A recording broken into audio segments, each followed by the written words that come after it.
Hi everyone, Casey here at Home with Casey. Welcome to Tasty Tuesday. It's exciting because the holidays are drawing near. Tomorrow will begin the 12 days of Christmas, and it's just really exciting.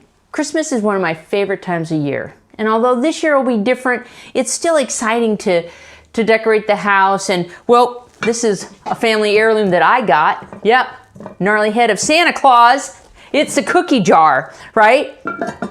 But it's just the warmth and just the baking and all that kind of camaraderie that goes along. And as I said, although this year will be different, it's really kind of nice to still make some homemade treats to perhaps, if you're feeling comfortable, to give to your friends at a social distancing kind of way.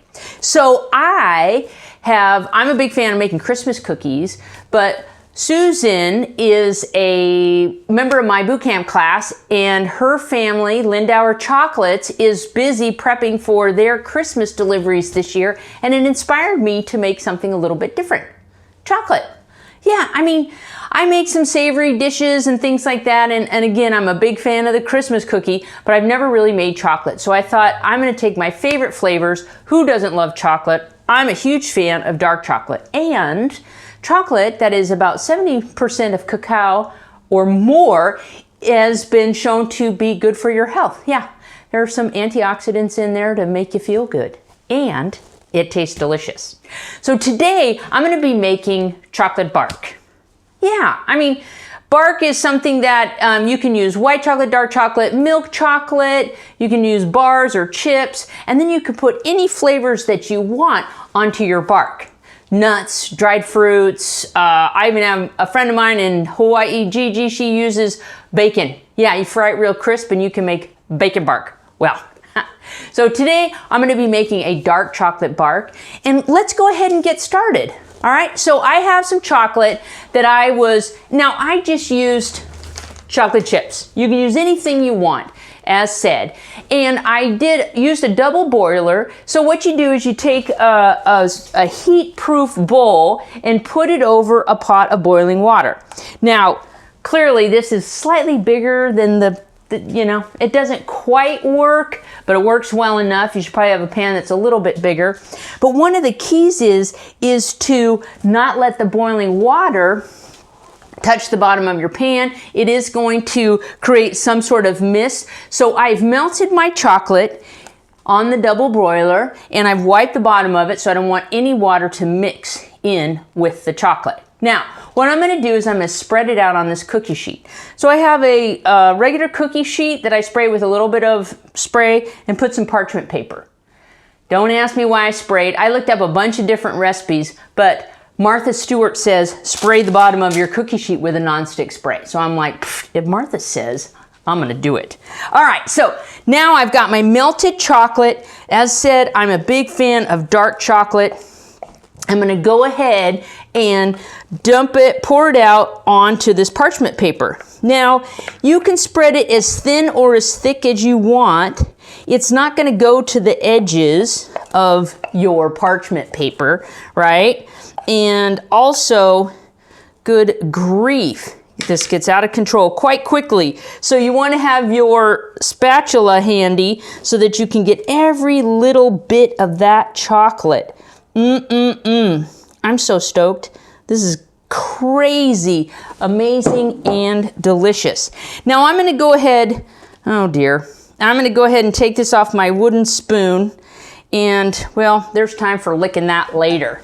And as said, so I'm just going to spread it out, and you want to spread it as thick or as thin as you want, but 1/4 of an inch ought to do it, right? So I have decided to make 2 sides to my chocolate. So Sarah really loves caramel. So I'm going to make one side with caramel and one side with my favorites, which are nuts and dried fruit. All right, so that looks pretty spread out. I'd go ahead and lick this spoon if I weren't on film. All right, so I'm just gonna take some regular caramel sauce. Now, if you like chocolate and caramels, this is gonna be the one for you. So I'm just gonna kind of eyeball half of that, and I'm gonna just take regular caramel sauce, you know, any kind of brand will do. And I'm just gonna drizzle it over the chocolate. Here I go. Oh my gosh. And I'm just gonna go back and forth and just get it on there. And whoops. If you like caramel, my father loves caramel macchiatos. Yep. So I'm gonna take just a skewer and I'm just gonna kind of run it through the chocolate here and the caramel, and it's gonna make a really nice design. Oh my gosh, look at that. That is so awesome. Not only is it gonna make a nice design, but it's gonna really kind of put some of that caramel into that chocolate. Now, that is done.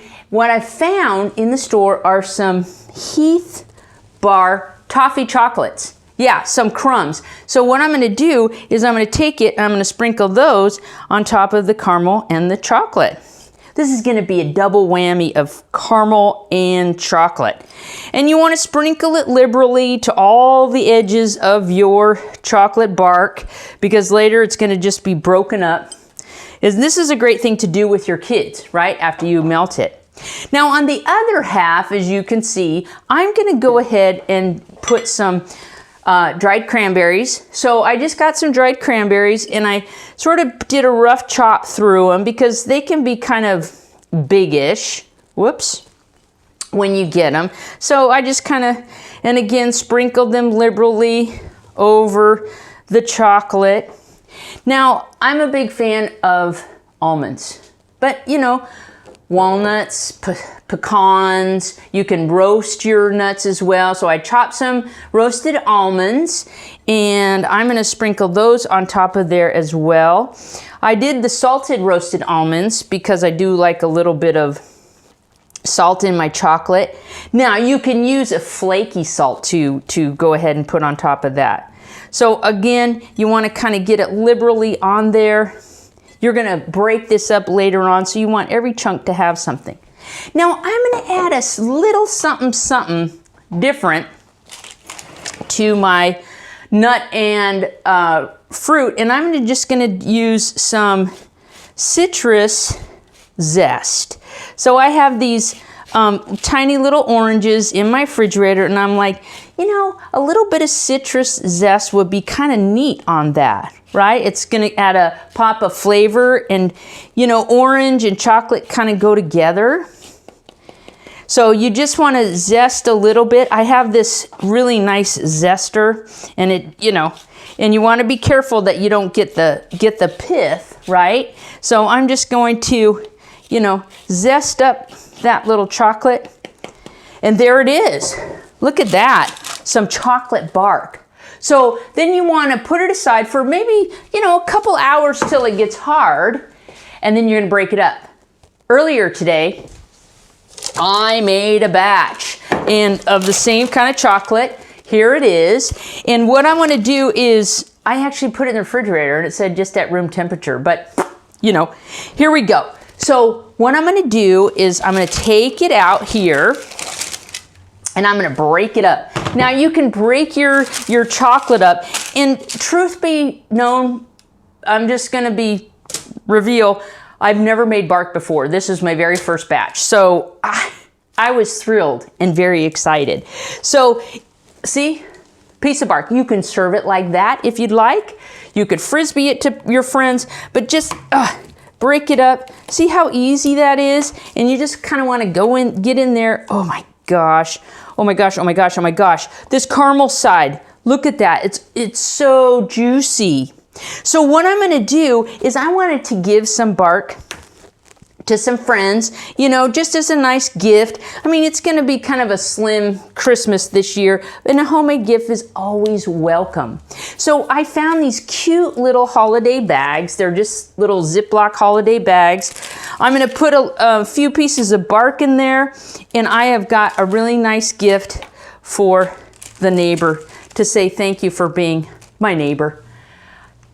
So there you have it, chocolate bark. Hey, let me know what you're making. What's your favorite chocolate? White, dark? What are your favorite toppings? You know, the sky's the limit. You can do anything with chocolate.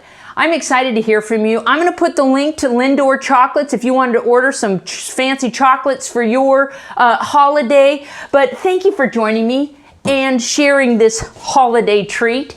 I'm Casey at Home with Casey. You guys stay well. You take care. Let me know what you're putting on your bark, and we'll see you again next time.